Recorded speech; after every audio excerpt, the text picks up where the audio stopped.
friends, it's nice to see you again. And as you can see, I'm in front of a bookstore. But I'm having a little problem here. I couldn't find the right book to buy. Do you think you can help me in choosing the right book? That's great. Let's start. The first book is for my sister.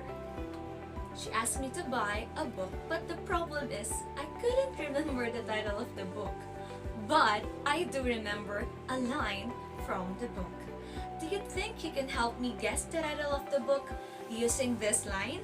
Expecto Patronum! Very good. It is entitled Harry Potter.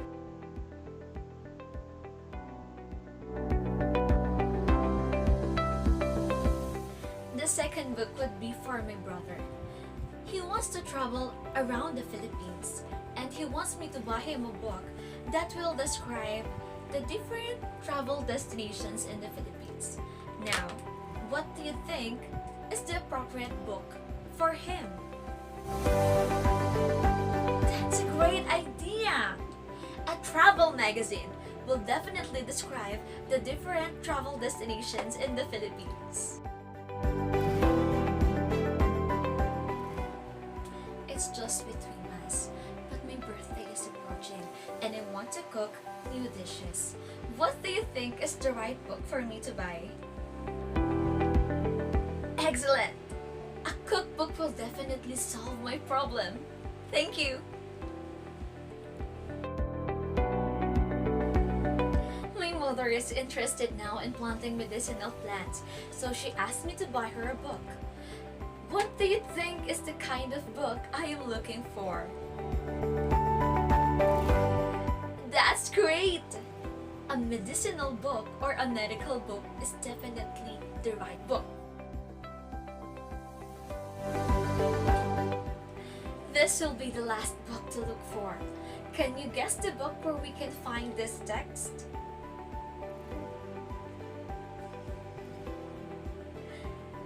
That's great! Bible is definitely the book that I am looking for. So thank you for helping me out. So now, what can you observe about the things that we looked for? Very good! There are all books. And what can you see inside a book? If your answer is picture and text, that is right. But our main focus for today will be about text and the different types of text.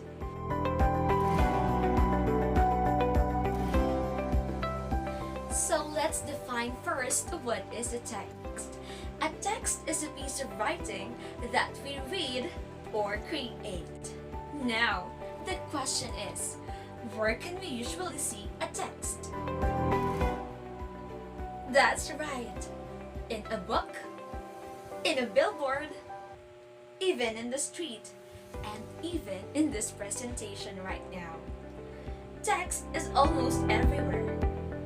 And text is almost like an atom that we can see everywhere. So now, let's discuss the first type of text, which is the narrative text. What can you observe in the picture?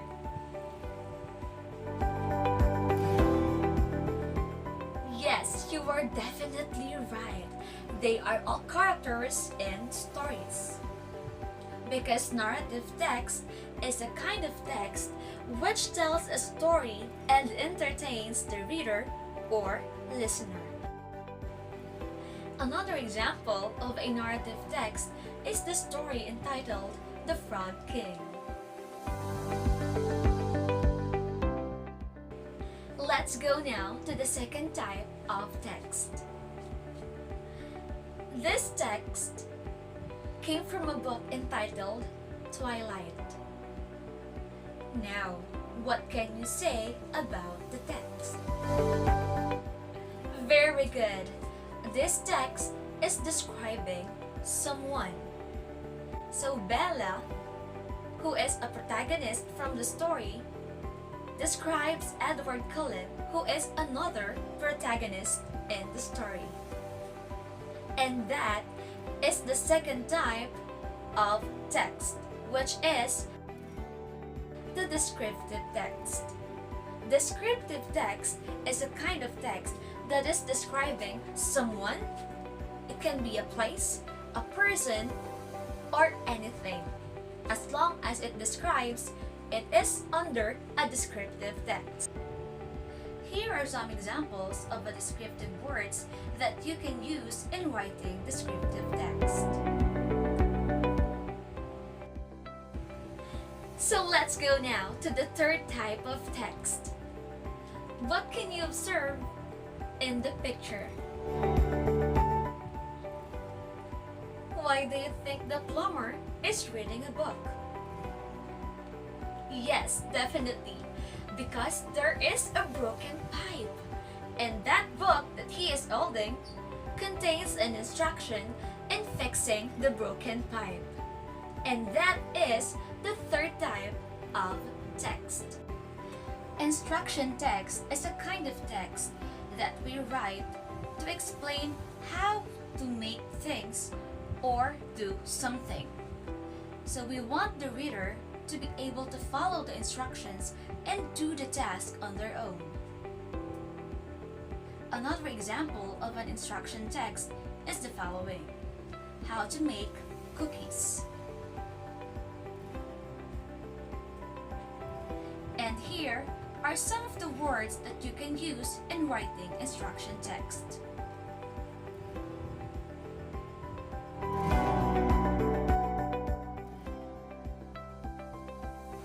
Let's go now to the fourth type of text.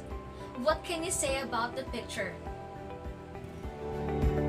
So if you are familiar with this case, it is a case between Jollibee and a customer who happened to receive a fried towel instead of a fried chicken. The whole text is an example of an argumentative text. Argumentative text is a kind of text wherein the author is trying to persuade the reader to believe a certain opinion. It has a claim and an evidence. The feature of an argumentative text appeals to emotion, and it has a vivid language, addresses the reader directly, and it calls to action. Another example of an argumentative text can be found in newspapers, editorial columns, and debates. The last type of text is what we've called expository text. The main purpose of an expository text is to inform and explain ideas by providing factual evidences. Here is an example of an expository text. So now, let us classify the kind of text that has been used in the book that we have guessed a while ago. Let's start with this one. Number 1, we have a book entitled Harry Potter. What kind of text this book falls under? Great! It is an example of a narrative text. Now, let's go to the second book. We have a travel magazine. What kind of text this magazine falls under? That's great! It is under a descriptive text. Now, let's proceed to the third book. We have here a cookbook.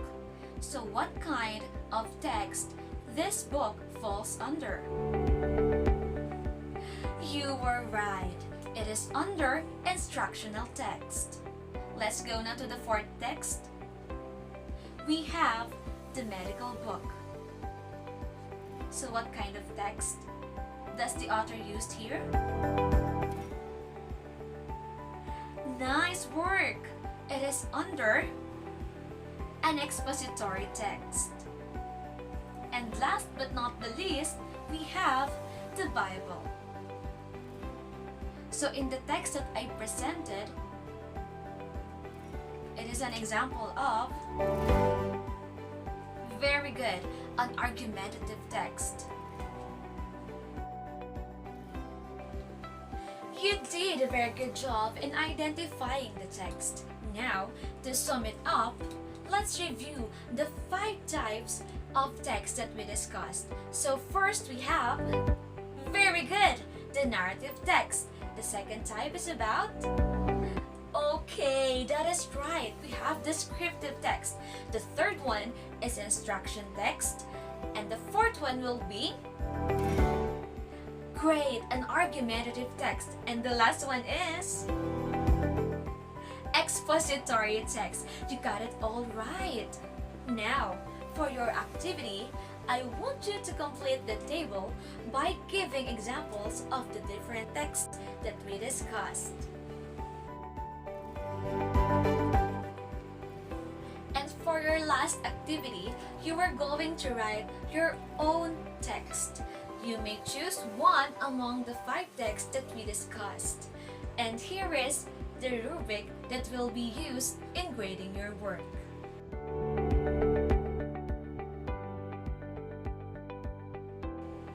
Thank you and goodbye, class. I hope to see you again next time. God bless!